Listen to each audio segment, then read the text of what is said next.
Hi beautiful people, welcome back to my YouTube channel Sanu Nonstop. It's me guys, Sri Sanu and you are watching Sanu Nonstop. तो guys again I'm back with another amazing video. आज की जो हमारी video है India's craziest income tax rate explain in 5 minutes, ठीक है।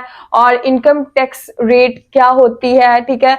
अक्सर लोग बोलते हैं रेड हो गई है, ठीक है। और इस इनकम टैक्स रेट क्या होती है और इंडिया के अंदर क्रेजिएस्ट वो चीज है और इसके बारे में एक्सप्लेन किया है इस वीडियो के अंदर just in 5 minutes guys। Video कर लेते हैं स्टार्ट, लेकिन उससे पहले गाइस जितने लोग नए हैं मेरे चैनल पर, जितने लोगों ने अभी तक मेरे चैनल को सब्सक्राइब नहीं कर रखा तो पहले फटाफट से जल्दी मेरे चैनल को कर देना सब्सक्राइब। प्लीज यार कर दो ना, क्या मसला होता है, क्या जाता है तुम लोगों का। सब्सक्राइब कर दो, लाइक कर दो, शेयर कर दो, कमेंट कर दो अच्छे से।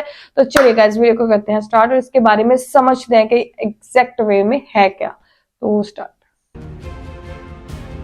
मुझे पता है आप क्या सोच रहे हो, इनकम टैक्स रेट की वीडियो में ये 20 शादी की गाड़ियां क्या कर रही हैं। लेकिन क्या हो अगर आपको मैं बोलूं कि उस दिन 20 नहीं, 50 नहीं, 100 नहीं, टोटल 120 शादी की गाड़ियां इनकम टैक्स रेट मारने गई थी। अपने इंडिया के मैप में यहाँ है महाराष्ट्र और इस राज्य में मुंबई से 400 किलोमीटर दूर है ये जालना। 120 शादी की गाड़ियां लेके 260 इनकम टैक्स ऑफिसर्स ने यहाँ जालना में ही रेड मारी थी। इस पूरी इनकम टैक्स रेड में टोटल 390 करोड़ का माल जब्त किया गया था। आज सिर्फ 5 मिनट में इंडिया के सबसे क्रेजिएस्ट इनकम टैक्स रेड की कहानी हम देखेंगे और लास्ट में जो फार्म हाउस वाला ट्विस्ट है वो देख के तो आपके होश ही उड़ जाएंगे। लेकिन हर बार की तरह शुरू से शुरू करते हैं।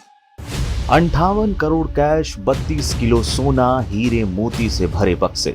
इतना कैश कि उड़ गए आयकर विभाग के भी होश।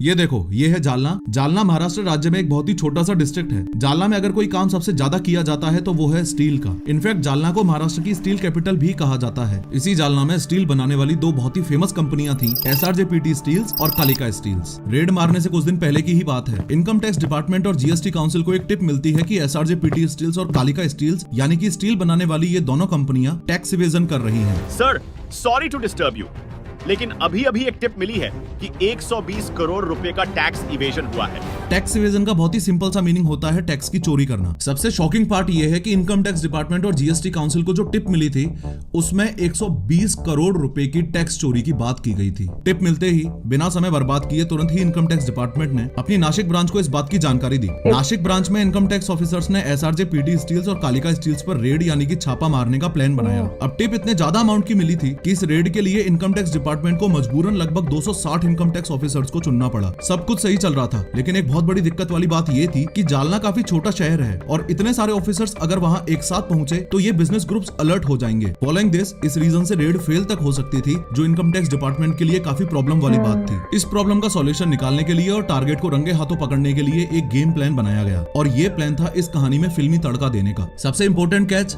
इस प्लान को नाम दिया गया दुल्हन हम ले जाएंगे। लेकिन इससे पहले कि इस गेम प्लान को एग्जीक्यूट किया जाए, कुछ ऑफिसर्स ने 1 और 2 अगस्त 2022 को इन बिजनेस ग्रुप्स की रेकी की। इस रेकी की हेल्प से उन सारी जगहों को आइडेंटिफाई किया गया जहां जहां रेड मारनी थी। शॉर्ट में बताऊं तो ये डिसाइड हुआ कि ये जो 2 स्टील की कंपनियां थी, SRJPT स्टील्स और कालिका स्टील्स, इनके ऑफिस, फैक्ट्री और ओनर्स के घरों पर रेड मारने का प्लान है। खैर, आज दिन है 3 अगस्त 2022 का और इस रेड को सक्सेसफुली अंजाम देने के लिए इनकम टैक्स डिपार्टमेंट ने 120 गाड़ियां रेंट पर ली हैं। जालना एक काफी छोटा शहर है और उसमें केयरफुली रेड मारने के लिए इनकम टैक्स ऑफिसर्स ने सारी गाड़ियों को दुल्हन की तरह सजा दिया। हर गाड़ी पर ये राहुल वेड्स अंजलि और दुल्हन हम ले जाएंगे के स्टिकर्स लगा दिए, यानी कि पूरा का पूरा माहौल ऐसा बनाया गया जैसे कोई बारात जा रही हो। मोरोवर 260 इनकम टैक्स ऑफिसर्स बाराती की तरह ही तैयार हुए थे। एक इनकम टैक्स ऑफिसर दूल्हा बना था जिससे लोगों को किसी भी तरह का डाउट न हो। जालना में एंटर होने के बाद सारे ऑफिसर्स अलग अलग टीम्स में डिवाइड हुए और डिसाइडेड लोकेशंस पर जाने लगे। चलो तीनों लोकेशंस की स्टेटस को अलग अलग समझते हैं। इनकम टैक्स ऑफिसर्स को दोनों स्टील कंपनियों के मालिकों के घर कुछ नहीं मिला। इनकम टैक्स ऑफिसर्स को दोनों स्टील कंपनियों की फैक्ट्रीज से कच्चे माल का घपला और अकाउंट बुक्स में इनकरेक्ट एंट्रीज का फ्रॉड मिला। इनकम टैक्स ऑफिसर्स को दोनों स्टील कंपनियों के ऑफिसेज में से फर्जी कंपनीज के डॉक्यूमेंट्स और GST फ्रॉड्स की इंफॉर्मेशन मिली। सर्च ऑपरेशन करते करते शाम हो चुकी थी।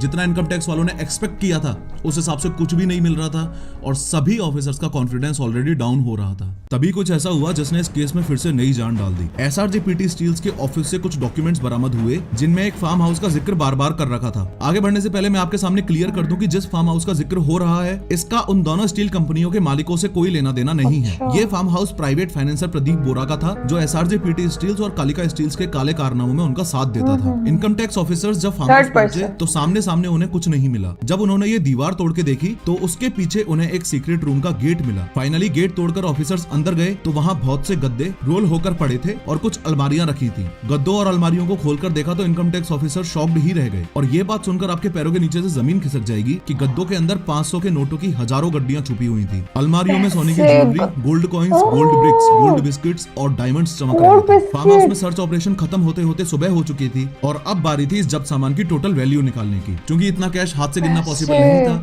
इसलिए पास ही के एसबीआई बैंक में सारा पैसा थैलों में भरकर ले जाया गया। ये सुनकर आपके होश उड़ जाएंगे कि सुबह 11 बजे एसबीआई बैंक में नोट गिनना शुरू हुआ था और ये सिलसिला रात के 1 बजे तक चलता रहा, यानी कि लगभग 13 घंटे। फाइनली इस रेड के एंड में काउंटिंग के बाद पता चला कि total 58 crore cash, 32 kilo gold, 14 crore के डायमंड्स और 300 करोड़ की अनडिक्लेयर्ड प्रॉपर्टी उस टाइम फार्म हाउस से जब्त की गई। ओवरऑल इंडिया की इस क्रेजीएस्ट इनकम टैक्स रेड में 390 करोड़ का एक बड़ा अमाउंट सीज हुआ था। कुछ ऐसी ही अनबिलीवेबल कहानी है टी सीरीज के मालिक गुलशन कुमार की हत्या की। 3D एनिमेशन की मदद से इस वीडियो पर क्लिक करके उस दिन के पूरे हत्याकांड को ध्यान से देखो।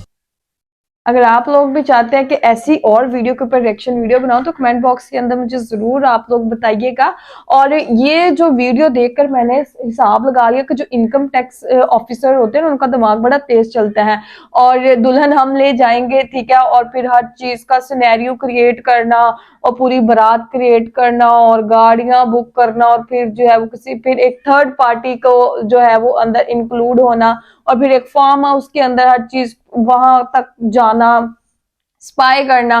तो ये कोई छोटी बात नहीं होती, ठीक है। इसके लिए हर चीज एक प्लान वर्क होता है, बहुत ज्यादा मेहनत की जरूरत होती है, दिमाग लगाने की जरूरत होती है।